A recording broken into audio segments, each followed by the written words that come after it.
Hello, welcome to selection exam career. Selection exam career में आप सभी का हार्दिक स्वागत है। आज हम पंचायती राज व्यवस्था डिस्कस करेंगे जो यूपी लेखपाल में लगभग आपको 5 नंबर दिलाने का कार्य करेगा। इसी में से आएगा, इससे बाहर कुछ नहीं आएगा। चलो हम वीडियो को स्टार्ट कर दें। पंचायती राज व्यवस्था। पंचायती राज व्यवस्था अर्थात भारत में पंचायती राज व्यवस्था का प्रावधान भाग 4 में दिया गया है। ये आप सभी को मालूम है, और भाग 4 और भाग 9 में ये दिया गया है। और अनुच्छेद की बात करें तो अनुच्छेद 40 ये राज्य के ऊपर डिपेंड है कि ये पंचायती राज व्यवस्था को लागू करे या ना लागू करें। और इसके लिए अनुच्छेद बनाया गया है 243 से ले 243 ए से 243 ओ तक।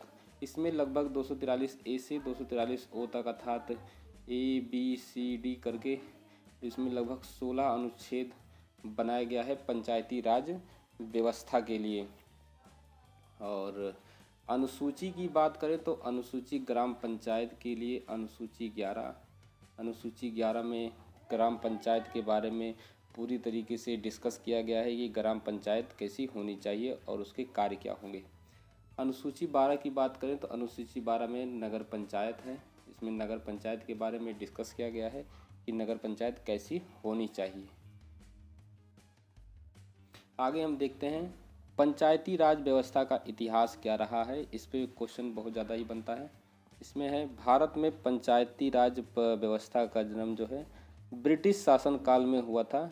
ये ब्रिटिश शासन काल से ही पंचायती राज व्यवस्था का शुभारंभ हो चुका था। और ब्रिटिश शासन काल में जो मौजूद पंचायती राज व्यवस्था स्थानीय प्रशासन के रूप में देखने को मिलती थी। स्थानीय वहाँ पे जो स्थानीय स्वशासन थे उसके माध्यम से पंचायती राज चलाया जाता था।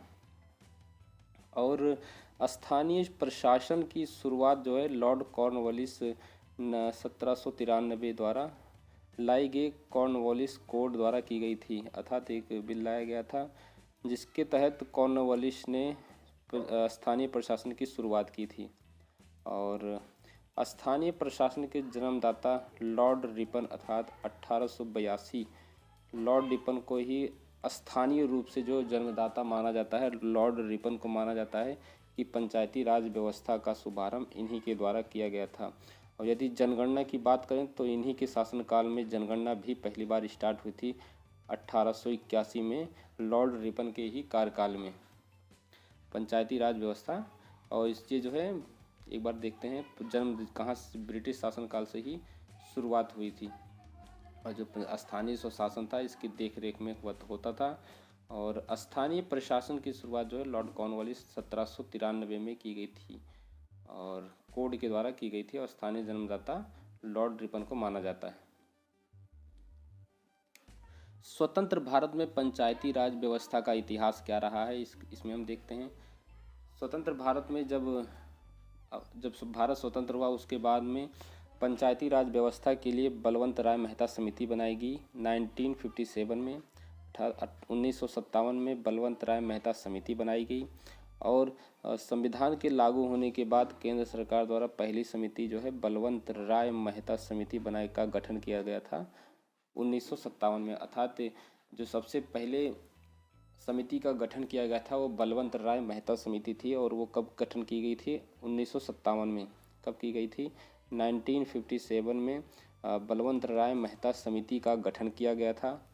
और जो रिपोर्ट भी उसी साल पेश कर दिया गया। और 1957 में ही उन्होंने अपनी रिपोर्ट पेश की। और रिपोर्ट पेश करने के बाद में उसमें रिपोर्ट में ये लिखा गया था कि त्रिस्तरीय पंचायती राज व्यवस्था प्रणाली की स्थापना होनी चाहिए। अर्थात भारत में त्रिस्तरीय पंचायत होनी चाहिए जिससे कि गांव का विकास हो सके। उसमें था ग्राम पंचायत, उसमें था पंचायत समिति और उसमें था जिला पंचायत। ये 3 प्रकार के जो है पंचायत समिति बताई थी कि त्रिस्तरीय पंचायती राज प्रणाली होनी चाहिए। कौन कौन सी प्रणाली? एक था ग्राम पंचायत, दूसरा था पंचायत समिति और तीसरा था जिला पंचायत। अर्थात ये तीनों ही मिलकर त्रिस्तरीय पंचायती राज व्यवस्था की स्थापना की है।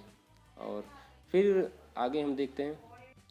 और पंचायती राज व्यवस्था में स्वतंत्र भारत में पंचायती राज व्यवस्था का इतिहास क्या रहा है, अर्थात स्वतंत्रता हुई तो जब इसका हो गया तो स्थापना हो गई पंचायती राज व्यवस्था की, जब समिति बनाई गई थी बलवंत राय मेहता की, उसके बाद में अगस्त 1958 था 1958 में सर्वप्रथम आंध्र प्रदेश में प्रयोग के लिए लागू की गई थी। ये ऑप्शन ये बहुत ही ज़्यादा इम्पोर्टेंट है कि प्रयोग के आधार पर जो है सर्वप्रथम कहाँ पर पंचायती राज व्यवस्था लागू की गई थी। 1958 में कहाँ पे लागू की गई थी? आंध्र प्रदेश में पंचायती राज व्यवस्था प्रयोग के आधार पर लागू की गई थी। और यदि हम बात करें तो 2 अक्टूबर 1959 को प्रधानमंत्री पंडित जवाहरलाल नेहरू के द्वारा राजस्थान के नागौर जिले में सर्वप्रथम पंचायती राज व्यवस्था लागू किया गया था। ये लेकिन जब बात करें लागू करने की बात तो सर्वप्रथम कहाँ पर? नागौर जिला, वो भी कहाँ का? राजस्थान का नागौर जिले में सर्वप्रथम पंचायती राज व्यवस्था लागू की गई थी। ये क्वेश्चन बहुत ज़्यादा इम्पोर्टेंट है और बहुत ही ज़्यादा प्रश्न पूछे जाते हैं कि सर्वप्रथम पंचायती राज व्यवस्था कहाँ पर लागू की गई थी, तो कहाँ पे लागू की गई थी? राजस्थान के नागौर जिले में। और यदि प्रयोग के आधार पर कहा जाए तो प्रयोग के आधार पर आंध्र प्रदेश में 1958 में आंध्र प्रदेश में लागू की गई थी।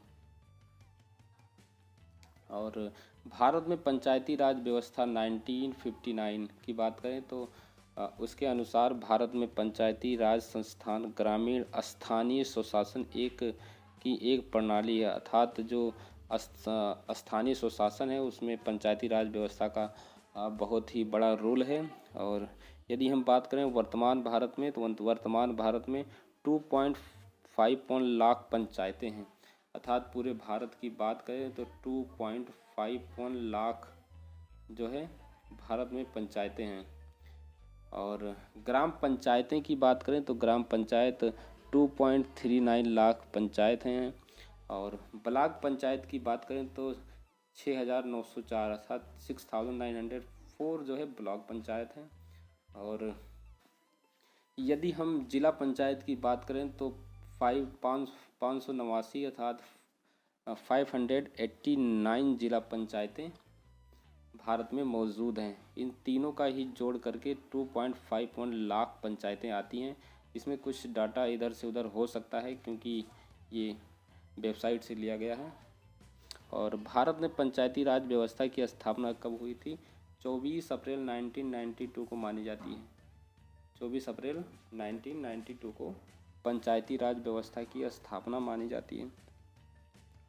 ये क्वेश्चन बहुत ज़्यादा इंपॉर्टेंट है। वर्तमान में भारत में कितने पंचायतें हैं? 2.51 लाख पंचायतें हैं।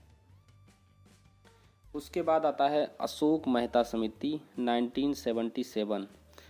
बलवंत राय मेहता समिति के बाद में लोग उससे संतुष्ट नहीं हुए तो एक बार फिर से एक समिति बनाई गई जिसका नाम था अशोक मेहता समिति। इन्होंने रिपोर्ट एक साल बाद प्रस्तुत की 1978 में इन्होंने अपनी रिपोर्ट पेश की। कब? 1978 में अपनी रिपोर्ट पेश किया। और इन्होंने अपनी रिपोर्ट में कहा कि भारत में द्विस्तरीय पंचायतें होनी चाहिए। कौन कौन सी? द्विस्तरीय। एक जिला परिषद या जिला समिति या जिला परिषद होना चाहिए और एक क्या होना चाहिए? मंडल पंचायत होना चाहिए, अर्थात जिला परिषद एक होना चाहिए या जिला समिति होना चाहिए और दूसरा मंडल पंचायत होना चाहिए। तो ग्राम पंचायत समिति को समाप्त करके मंडल पंचायत या जिला समिति या जिला परिषद होना चाहिए। और मंडल पंचायत की बात करें, इन्होंने मंडल पंचायत में कहा कि जहाँ पे 15,000 से 20,000 जनसंख्या पर जो है मंडल पंचायत का गठन किया जाए। और उसके बाद आता है डॉक्टर जी.वी.के. राव समिति। डॉक्टर जी.वी.के. राव समिति 1985। इन्होंने भी एक साल बाद अपनी रिपोर्ट पेश किया। उन्होंने रिपोर्ट कब पेश किया? 1986 में इन्होंने अपनी रिपोर्ट पेश किया। और इन्होंने अपनी रिपोर्ट में 4 स्तरीय प्रणाली की शुरुआत की। 4 प्रणाली की स्थापना होनी चाहिए। उसमें क्या क्या होना चाहिए? राज्य विकास परिषद एक होना चाहिए और एक जिला परिषद होना चाहिए और मंडल पंचायत, इन्होंने भी कहा कि मंडल पंचायत होना चाहिए और एक ग्राम पंचायत समिति भी होनी चाहिए। अर्थात इन्होंने राज्य विकास परिषद भी बनाने के लिए कहा और जिला परिषद और मंडल पंचायत और ग्राम पंचायत। अर्थात इन्होंने 4 प्रकार के प्रणाली की घोषणा की कि 4 प्रकार के होने चाहिए। इन्होंने अपनी रिपोर्ट में जब पेश किया तो इन्होंने कहा कि भारत में जो है राज्य विकास परिषद होना चाहिए, जिला परिषद होना चाहिए, मंडल पंचायत होना चाहिए और ग्राम पंचायतें होना चाहिए। इन्होंने 4 प्रकार के प्रणाली को इन्होंने रिकमेंड किया था। अगला है डॉक्टर एल.एम. सिंघवी समिति। Doctor LM. सिंघवी समिति, यह समिति जो है 1986 में बनाई गई। कब बनाई गई? 1986 में। और इन्होंने अपनी रिपोर्ट उसी साल ही पेश कर दी 1986 में। और इन्होंने स्थानीय स्वशासन के बारे में क्या कहा कि स्थानीय स्वशासन को संवैधानिक मान्यता प्राप्त करने का सुझाव दिया था। अर्थात इन्होंने कहा कि जो स्थानीय स्वशासन बनाया जाएगा उसको संवैधानिक मान्यता प्रदान किया जाए। और पंचायती, अगला है पंचायती राज व्यवस्था सुधार 1992-1993। और इसके बारे में हम कल डिस्कस करेंगे। नेक्स्ट डे हम कल इसको हम डिस्कस करेंगे। और इसी तरह के वीडियो पाने के लिए आप हमारे YouTube channel selection exam career को सब्सक्राइब करें ताकि आने वाली सभी वीडियो का नोटिफिकेशन आपको मिलता रहे। थैंक यू, धन्यवाद।